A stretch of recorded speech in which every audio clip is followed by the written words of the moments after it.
Podcast Pra, obrolane pandemen ketoprak.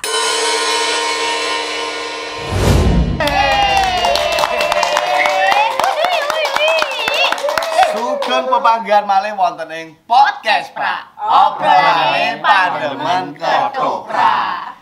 Dan kita masih berada di Kapanewon Pengasih, Kabupaten Kulon Progo. Dan kita kali ini sowan ke pecinta ketoprak. Kita sowan daleme Mas Imam Syafi'i. Kula nuwun Mas Imam. Siap Mas Amin. Pangestu. Siap ya. Nggih, pangestunipun kanugrahan yo Kak yo. Amin. Jane ora mung pecinta, penggiat, pelestari ini saya lebih ke bahasaku kepenak pecinta ketoprak. Betul sekali. Ngomong tentang ketoprak Mas Imam. Ya. Apa sih arti ketoprak dalam kehidupan Mas Imam? Pertama saya belajar tentang persoalan kehidupan itu justru banyak dari ketoprak. Dipengaruhi oleh para maestro di jagat ketoprak Yogyakarta Diningrat ini yang akhirnya mampu memberikan banyak inspirasi terhadap kehidupan saya.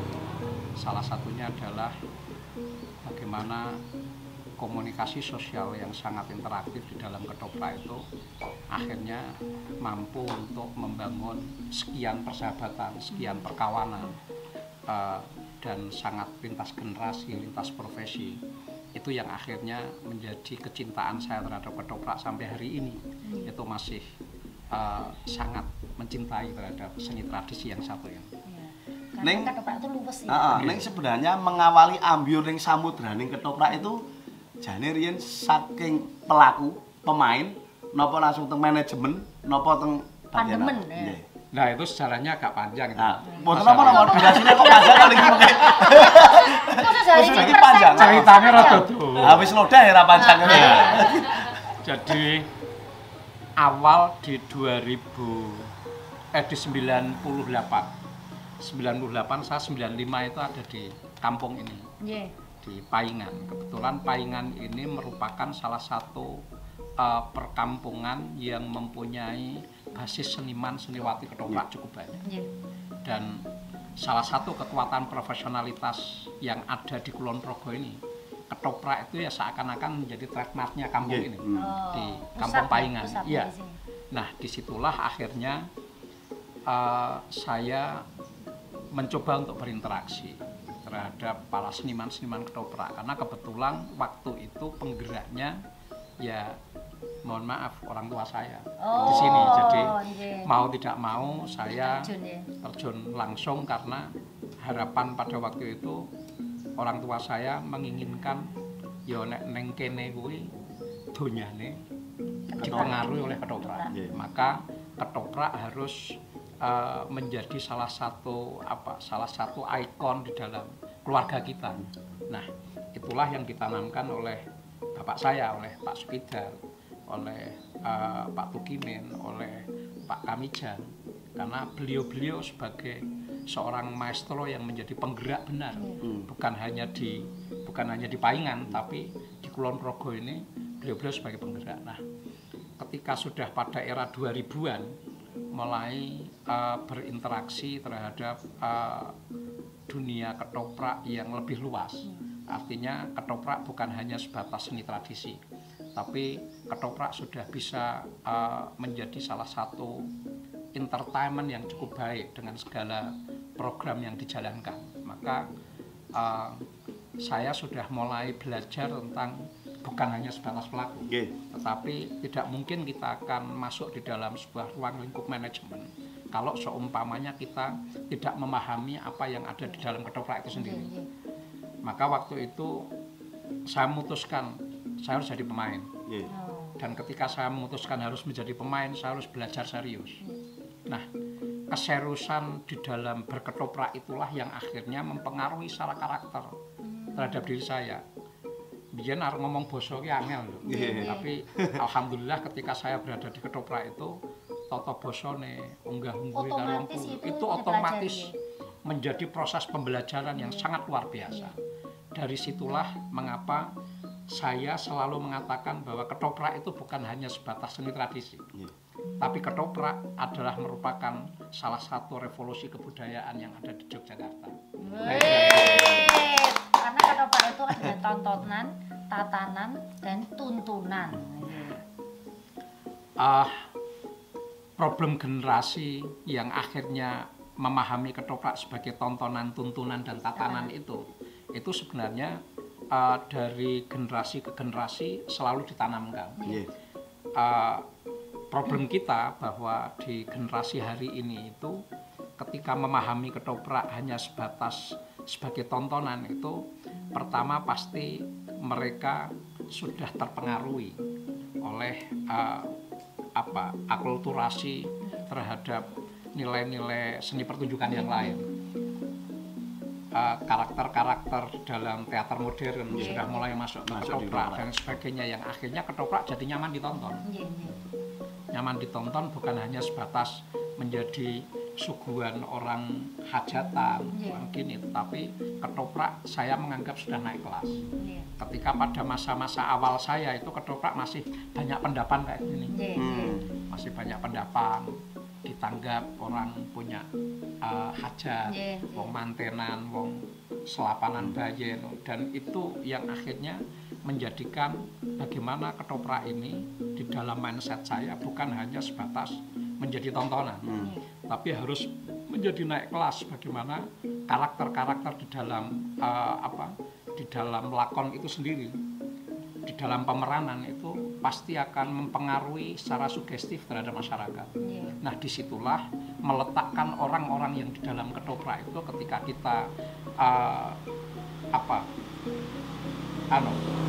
dalami itu ya harus benar-benar mampu untuk membaca karakter para pemainnya, memahami karena pemainnya ini pasti akan menjadi trendsetter di masyarakat. Nah, disitulah yang akhirnya mulai bedah naskah, mulai ada penulisan, mulai literasi dikembangkan kembali. Teman-teman kita dorong agar mau membaca terhadap bukan hanya textbook, tapi membaca situasi, membaca zaman. Yang ini akhirnya menjadikan ketoprak tahapan kedua, akhirnya menjadi tuntunan di masyarakat. Nah, ketika ketoprak sudah menjadi tuntunan di masyarakat, Mas Erwin, ini neng masyarakat akhirnya orang gelem sak karepe dhewe. Oh iya, aku wong ketoprak. Karena image orang ketoprak pada masa lampau itu ya wis pokoke ndlewer, ya toh, ora tahu tepat waktu. Nek sing generasine di kakak-kakak kita di usia-usia bapak-bapak kita itu wis do kenal karo alkohol, karo omben-omben. Banyak sangat lekat dengan itu. Sangat lekat dengan lebih ke negatif. Iya, lebih ke negatif. Artinya treatment seorang seniman ketoprak itu selalu istilahnya negatif ya. Disemayamkan dalam dirinya itu selalu negatif. Nah, orang meduan ngolor waktu, nyatut ya kan, dan sebagainya. Nah, ini yang akhirnya kita harus merubah mindset ini agar bagaimana ketoprak itu para pelakunya, terutama para senimannya, seniwatinya, itu bisa menjadi tuntunan di masyarakat. Artinya karakter-karakter berketoprak itu harus dibawa dalam kehidupan keseharian. Nah, itulah yang akhirnya mempengaruhi pada diri saya. Oh, ternyata ini loh yang diajarkan oleh leluhur-leluhur kita, bahwa ketoprak bukan hanya sebatas menjadi tontonan, tapi mampu untuk menjadi tuntunan. Nah, yang terakhir, yang ketiga itu bagaimana menjadikan ketoprak sebagai tatanan. Kalau kita bicara tentang persoalan generasi, jangankan Gen Z, jangankan milenial, di generasi kita itu non sewu kon laku jongkeng, kon non sewu boso rada tenanan, boso ngaten ya unggah-ungguhe. Itu sudah sangat sulit sekali kita akan mencari itu. Tapi di dalam ketoprak, proses pembelajaran itu akan menjadi tatanan yang sangat luar biasa di masyarakat, yang akhirnya kawan-kawan senias muda di dalam ketoprak itu mau belajar tentang gramatika bahasa Jawa. Banyak sekali proses pembelajarannya. Itulah yang akhirnya menjadikan ketoprak mampu untuk menjadi tontonan, tuntunan, dan tatanan. Oke, sebelum kita lanjut lagi, ini ada yang mau lewat dulu untuk tontonan satu ini. Podcast Pra, obrolane pandemen ketoprak.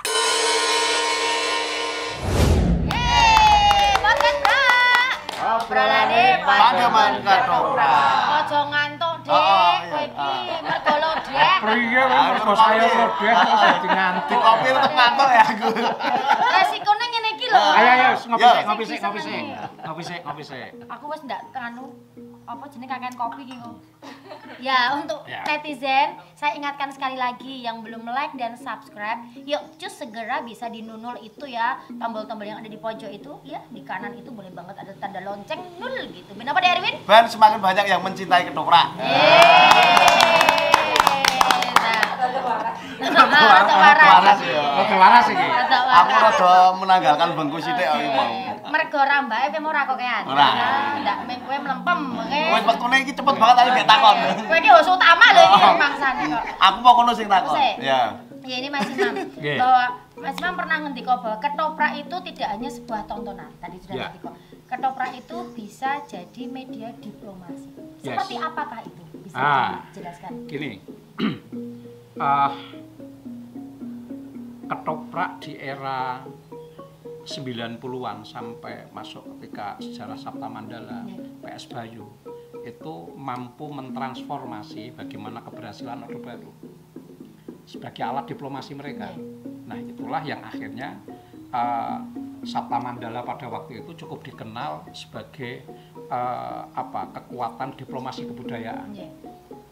Kalau seumpamanya saya yang selalu menggugat pada waktu itu dengan almarhum Mas Bondan, dengan Pak Dayat itu selalu menggugat, Mas Pak jangan jadikan ketoprak hanya sebagai substitusi kesenian, tapi ketoprak ini mampu untuk menjadikan salah satu alat diplomasi kebudayaan kita. Dan ternyata ketika menggunakan ketoprak sebagai alat diplomasi dan alat promosi sesuatu itu mampu memberikan kontribusi yang sangat luar biasa. Lebih mudah Dari ya situlah diterima. sebenarnya ketika propaganda itu dilakukan lewat ketoprak, sebenarnya bukan hanya sebatas sebagai alat komunikasi kebudayaan, tetapi mampu menjadi alat diplomasi politik.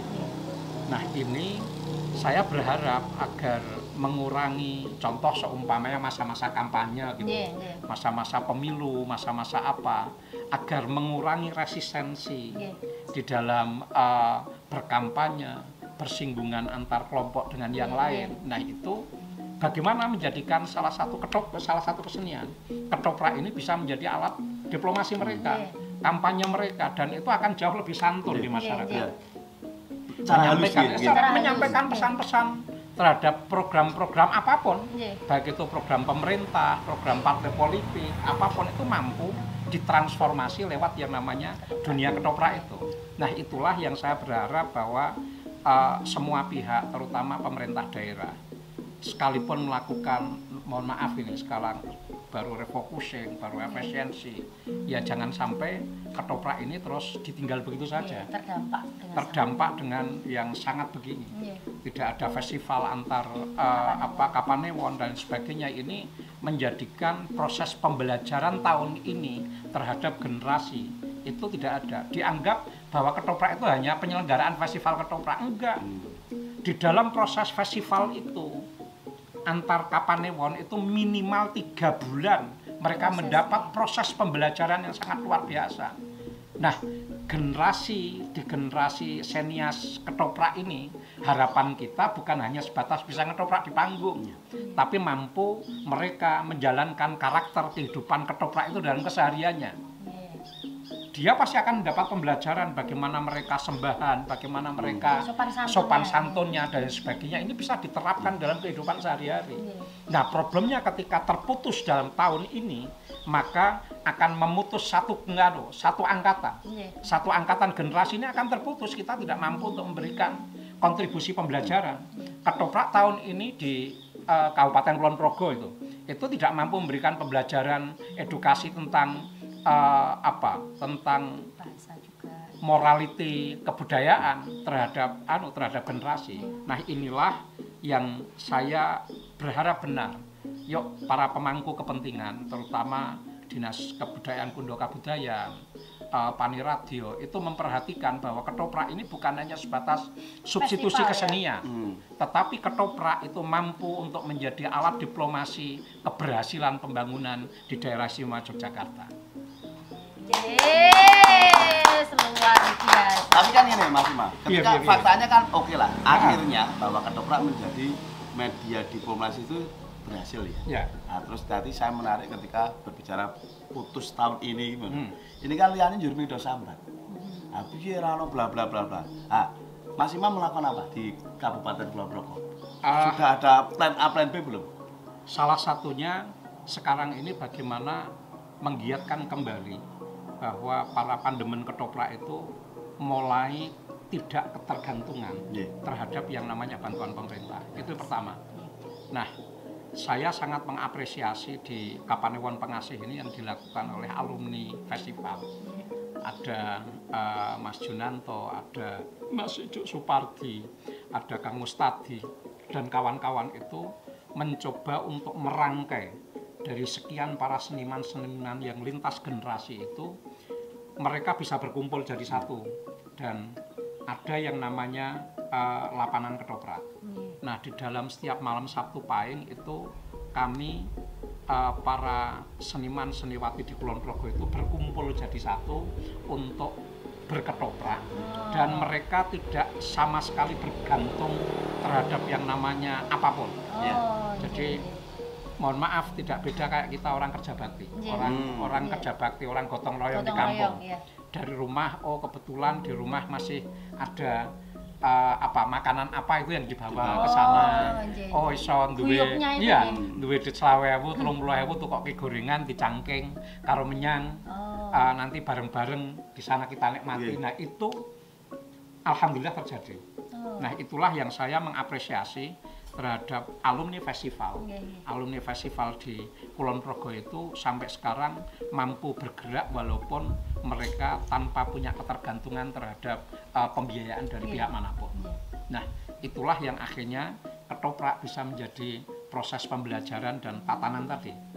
Nah, akhirnya tatanan di masyarakat ini bukan hanya bicara tentang persoalan struktur di tatanan masyarakat, tetapi bagaimana ketoprak itu bisa menjadi culture, bisa menjadi kultur di dalam kehidupan kita sehari-hari. Oleh karena itu saya berharap benar terhadap teman-teman seniman seniwati yang ada di daerah istimewa Yogyakarta khususnya. Yuk mulai hilangkan ketergantungan kita terhadap mohon maaf, selalu berpikir tentang materialisme.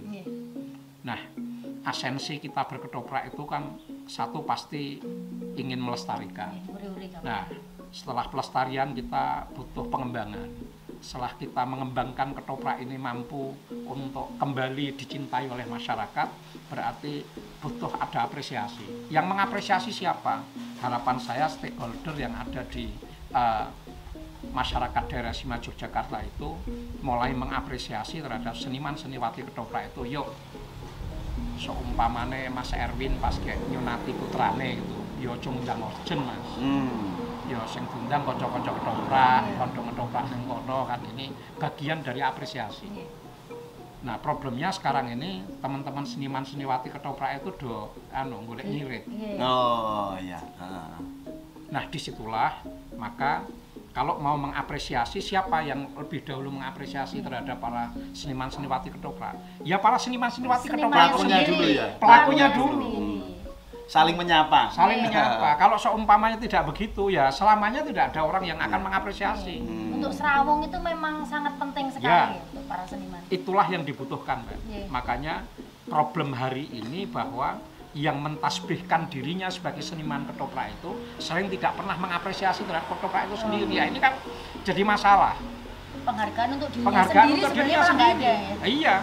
Oh, ngadewe nek seumpamane hajatan malah sing ngundang orjen tunggal ketoprak. Cuman ada yang malah ngundang dangdutan. Cuman terkadang permasalahannya itu untuk menemukan orang-orang yang kerso dan mau untuk tidak berpikir tentang konsep materialisme tadi itu kan sangat. Saya yakini bahwa ketika antar seniman seniwati itu mampu melakukan komunikasi semacam ini, artinya ada ruang. Sekarang ini kan sengaja memang diputus. Nggih. Ruang komunikasi yang dulu saya bangun sama Erwin antar teman-teman Bantul sama teman-teman Kulon Progo ketika proses di dalam festival antar kabupaten saling berkunjung dan lain sebagainya, ini sekarang ada yang mutus. Nah, yang memutus ini ternyata kepentingannya hanya problem kepentingan. Mohon maaf sekali lagi kepentingan materialisme tadi. Nah, ini harus diakhiri. Yuk, agar festival ini menjadi dinamis, kompetisi itu tetap, tapi bagaimana ketoprak ini menjadi sarana komunikasi yang baik. Seumpamanya pas musim festival antar kabupaten kota, ayo saling mengapresiasi. Kalau perlu kontingen dari Bantul datang ke Kulon Progo ketika pas waktu proses latihan Dan kebalikannya. dan itu dulu sering kita lakukan. Iya, betul. Dan itu sekarang yang hilang. Nah, sekarang ini hilang. Karena kan apa namanya kompetisi itu yang mereka pegang banget. Jadi orang sing harus berbagi, tapi lebih pada wah, kok nek konangan aku iki senjataku iki. Nah, itu yang mereka takutkan kok menanti. Itulah sebenarnya menurut saya orang yang sangat kicik terhadap dunianya sendiri. Kalau seumpamanya kita mau open minded di dalam kehidupan kita apapun, ketika kita membangun transparansi itu kan pasti ya baik. Transparan tentang persoalan apapun, termasuk salah satunya dalam jagat dunia ketoprak ini. Ketika kita saling terbuka antara satu dengan yang lain kan enak. Open management. Open management. Management. Nah, itulah yang saya harapkan, bagaimana menjadikan ketoprak sebagai alat diplomasi terhadap masyarakat dengan berbagai keberhasilan yang ada di dunia kita. Ya, tapi sebelum kita lanjut lagi, kita break dulu. Oke. Podcast Pra, obrolane pandemen ketoprak.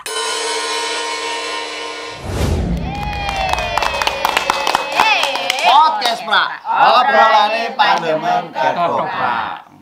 Dek. Piye. Di tahun 2007 iki lho, Heeh. Dik. Ono gebrakan istimewa iki lho, Dik. Heeh.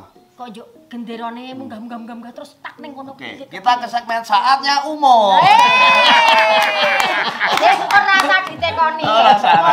Ya, Mbak. Ngono, Dik. Seberapa dahsyatnya tau waktu itu. Betul. Pas main loh ya. Ya, saya harus mengakui kemampuan almarhum Sang Maestro Bondan Nusantara untuk membangun karakter terhadap pemeranan itu sangat luar biasa. Salah satunya saya secara personal itu memang mempunyai hubungan emosional yang cukup dekat dengan Mas Bondan Nusantara. Salah satunya yang paling saya ingat ketika saya berkomunikasi dalam ketoprak, ya. Artinya di luar dunia ketoprak itu memang saya sudah sejak lama berinteraksi terhadap Mas Bondan. Nah, di dunia ketoprak itu 2027 Mas Bondan mau ngelatih Kulon Progo dengan syarat waktu itu. Nah, syaratnya apa, Mas? Syaratnya gue kudu main. Nah, waktu itu pergulatannya luar biasa saya. Wani ora ya dengan segala pertimbangan. Karena langsung festival. Nah, saya akhirnya bersepakat dengan Pak Swidal, dengan Pak Kamijan, dengan para sesepuh itu. Oke, saya insya Allah siap untuk melakukan apa yang menjadi calonnya Mas Bondan. Almarhum Mas Bondan. Oke. Nah, proses waktu itu di dalam 2 minggu pertama proses latihan itu saya sudah meyakini bahwa ini nggak mungkin akan baik. Kenapa spesifis itu?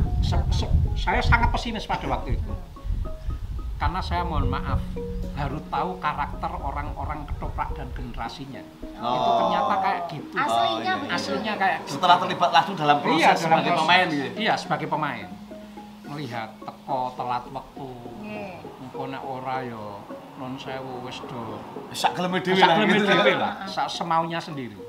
Nah, dari situlah saya mencoba masuk di situ bukan hanya sebatas menjadi pemain. Harus menjadi penggerak di kawan-kawan, ya sedikit merubah mindset mereka bahwa apa yang kita lakukan itu harus didasari satu kedisiplinan kita. Kalau kalian berangkat latihan saja sudah sepakat kita berangkat jam 8 tapi datangnya jam 9, jam 10 ya mohon maaf tidak mungkin kita akan menang. Nah, ketika kita berfestival inilah, yuk bareng-bareng kita lakukan bersepakat untuk membangun kedisiplinan di antara kita agar karakter itu terbangun dengan baik, bisa muncul. Nah, disitulah akhirnya Mas Bondan bersepakat. Ya, aku sepakat. Pada waktu itu sedikit ala militer yang saya lakukan terhadap teman-teman untuk membangun kedisiplinan. Jadi seumpamanya datang telat 5 menit itu ya kudu push up 10. Dan itu disepakati di teman-teman. Kalau seumpamanya datang telat dari lebih dari 5 menit itu dia harus menghadap kaca, ditonton orang banyak, mereka suruh acting sesuai dengan beban naskahnya dianya. Harus benar-benar, nah orang mensurai, digeguyu, dijengges, sampai kayak gitu. Nah, itulah yang akhirnya membangun karakter di teman-teman.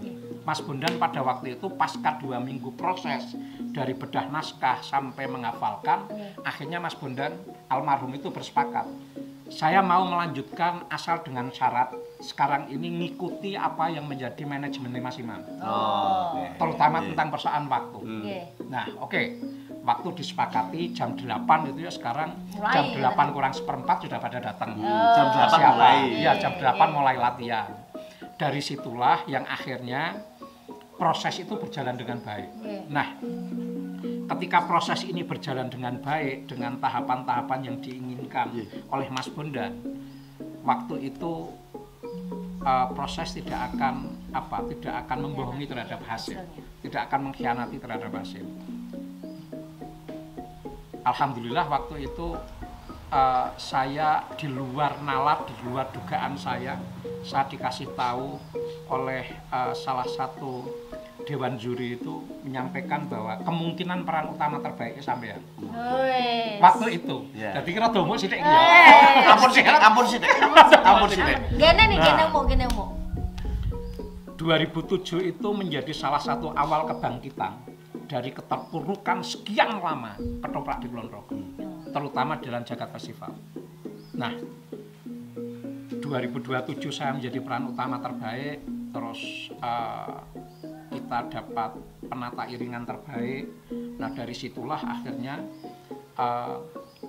2008, 2009, 2010 itu mohon maaf kalau seumpamanya teman-teman kabupaten kota lain merasa tersalib dengan prestasinya Kulon Progo. Jadi saya mohon maaf dulu ya, waktu itu ya. Kalau semuanya sampai hat-trick itu saya mohon maaf. Ono aku nyeseni yo. Nek kalau aku sih dadi pemain aku biar cadangan tuh aku. Ya sorry. Waktu itu semangatnya teman-teman Kulon Progo itu targetnya satu. Gini, pada waktu itu kita itu kan sebenarnya punya orang yang sama kayak saya. Artinya mecok ning Kulon Progo, pendatang di Kulon Progo. Namanya Mas Altianto. Itu hidup di Sentolo. Kalau semuanya dari sini setelah jembatan ini, itu nanti kanan jalan ada rumah lah, itu rumah mertuanya Mas Alti. Harapan besar pada waktu itu kawan-kawan itu pengen ngersoyo Mas Alti. Ayo Mas Alti bareng-bareng kami didampingi proses. Ternyata Mas Alti waktu itu alasannya, waduh waktunya saya nggak mungkin. Ternyata kalau ngebuti kota. Waktu itu Mas Alti. Iki kudu ngaku loh Mas Alti.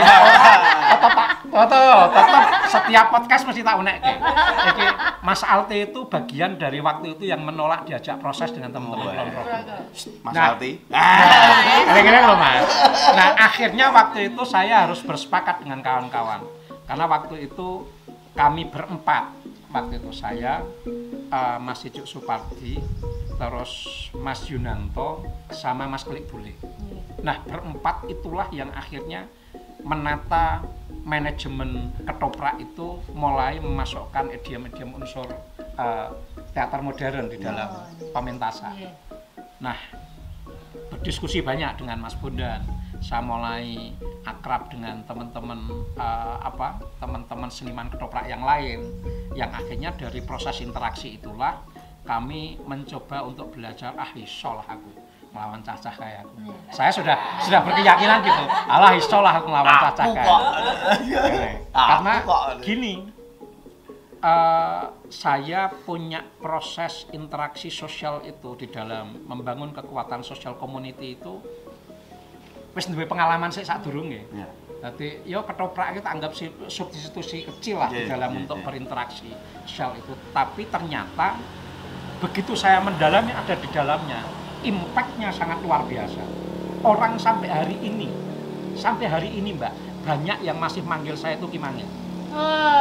Sampai hari ini melekat terhadap diri saya. Impact dari 2007 padahal. 2007. Iya, itu merupakan bagian dari membangun keterpengaruhan kalau dalam dunia politik itu bagaimana mampu menciptakan sesuatu yang akhirnya mampu mempengaruhi seseorang. Nah, keterpengaruhan inilah yang akhirnya karakternya sampai sekarang itu masuk ke dalam teman-teman. Banyak yang sekarang pripun masih kayak gitu. Sampai banyak yang masih. Seberapa keberhasilan melakonkan mangir itu kan sing jadi pertanyaan toh. Nah, waktu itu memang ada sesuatu pasca saya menjadi mangir. Di balik itu ya ini mohon maaf yang sebesar-besarnya. Semoga Tuhan yang Maha Kuasa menerima segala amalnya dan diampuni segala dosanya. Waktu itu saya pasca pementasan selang 2 hari saya ditimbali sama almarhum Gus Joyo, mengajak diskusi tentang persoalan festival ketoprak yang saya lakonkan itu, karena ternyata banyak adegan yang cut-nya itu dikirim ke beliau. Satu sisi karakter Mangir itu ya mohon maaf saya ya pasti ngunek-unek ke Ratu Gungguna-Toro gitu. Gungguna-Toro. Dan itulah yang akhirnya kalau Nun Sewu Pak Wahono terus Mas Dayat itu memberikan pemahaman bahwa iki lho karakter Mangir sing bener. Artinya ada keberanian untuk mengungkapkan realitas yang ada. Nah, dari situlah akhirnya saya ditimbali sama beliau.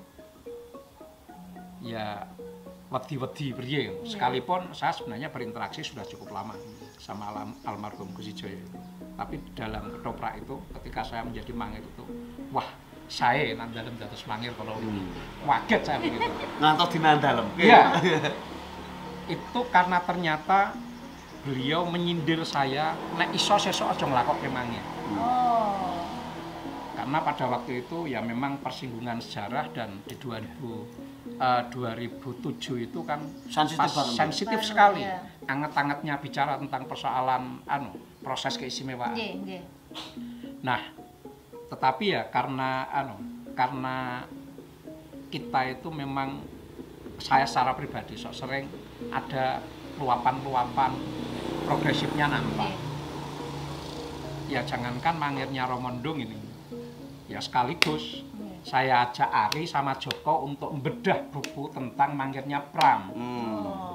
Nah, saya ajak bedah bareng yang akhirnya pada 2010 kita rekonstruksi lagi Mangir itu tetapi versinya Pram. Nah, versinya Pramudiananta inilah yang non sewu hampir semua kategori diborong oleh Kulon Progo waktu itu. Hat-trick. Yang kata adik saya ini hat-trick yang tidak ketulungan karena tidak ada satupun kategori yang dapat. Kabupaten kota lain itu tidak ada satupun kategori yang dapat. Sapu bersih. Dari peran utama putra putri sampai pembantu sampai iringan, penata rias itu hampir semuanya diambil oleh Kulon Progo. Hanya artistik waktu itu non sewu karena rembulannya Bantul. Nah, artistiknya tidak kayak Bantul. Hanya satu yang lepas artistik itu. Ngajeni rekosone masak rembulan. Lemu pindah rembulan ki mau lho. Karo aku ki nganti ngene, Kak, apa iki mergo aku masang rembulan ki apa yang artistik lho ya. Nah, dari situlah akhirnya Kulon Progo ini di dalam proses berketoprak sangat dinamis. Kompetisi antar Kapanewon dan sebagainya itu sangat-sangat dinamis.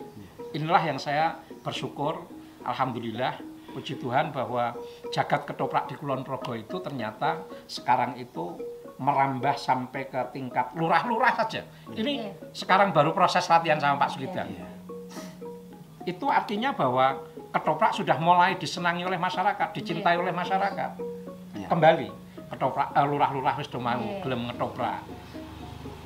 Kang Kecek ini kemarin proses dengan salah satu kelurahan kecil di Banyuroto sini ini, mereka orang lintas generasi ngetoprak bareng. Nah, ini yang kita harapkan bahwa virus positif ketoprak ini terus kita jaga dan bagaimana para seniman seniwati terutama senias muda ini mampu menjadikan ketoprak sebagai alat komunikasi terhadap masyarakat agar masyarakat kembali mencintai ketoprak itu sendiri. Saya kira itu yang saya sampaikan. Akhirnya arep tekon perkara kata-kata hari ini HKB. Harus kata-kata hari ini HKB. Iki aku tok sombong lho. Iya. Katanya Kulon Progo terhenti mergo kota menang ketoprak apa ya. Meskipun aku retok pemeran ning ora apa-apa. Ning bare kuwi yo tak rebut meneh. Podcast Pra. Obrolan